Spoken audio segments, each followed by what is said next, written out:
अमरनाथ की इस पवित्र गुफा में भगवान शंकर ने भगवती पार्वती को मोक्ष का मार्ग दिखाया था। इस तत्व ज्ञान को अमर कथा के नाम से जाना जाता है, इसलिए इस स्थान का नाम अमरनाथ पड़ा। यह कथा भगवती पार्वती तथा भगवान शंकर के बीच हुआ संवाद है। यह उसी तरह है जिस तरह कृष्ण और अर्जुन के बीच संवाद हुआ था। जब भगवान शंकर इस अमृत ज्ञान को भगवती पार्वती को सुना रहे थे, तो वहाँ एक शुक का बच्चा भी यह ज्ञान सुन रहा था। पार्वती कथा सुनने के बीच बीच में हुंकारा भरती थी। पार्वती जी को कथा सुनते सुनते नींद आ गई और उनकी जगह पर वहाँ बैठे एक शुक ने हुंकारी भरना प्रारंभ कर दिया। जब भगवान शिव को यह बात ज्ञात हुई, तब वे शुक को मारने के लिए दौड़े और उसके पीछे अपना त्रिशूल छोड़ा। शुक जान बचाने के लिए तीनों लोकों में भागता रहा।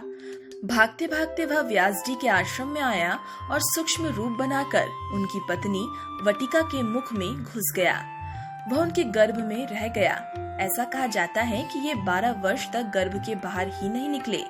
जब भगवान श्री कृष्ण ने स्वयं आकर इन्हें आश्वासन दिया कि बाहर निकलने पर तुम्हारे ऊपर माया का प्रभाव नहीं पड़ेगा, तभी ये गर्भ से बाहर निकले और व्यास जी के पुत्र कहलाए।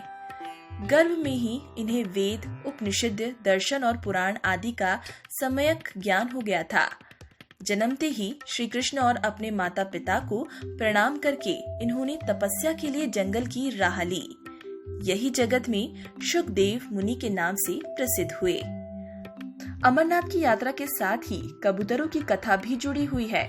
इस कथा के अनुसार एक समय महादेव संध्या के समय नृत्य कर रहे थे कि भगवान शिव के गण आपस में ईर्ष्या के कारण कुरु कुरु शब्द करने लगे।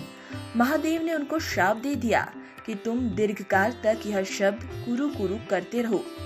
तद उपरांत वे रुद्र रूपी गण उसी समय कबूतर हो गए और वहीं उनका स्थायी निवास हो गया।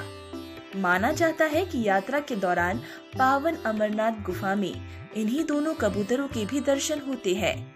यह आश्चर्य ही है कि जहाँ ऑक्सीजन की मात्रा नहीं के बराबर है और जहाँ दूर दूर तक खाने पीने का कोई साधन नहीं है, वहाँ ये कबूतर किस तरह रहते होंगे। यहाँ कबूतरों के दर्शन करना शिव और पार्वती के दर्शन करना माना जाता है।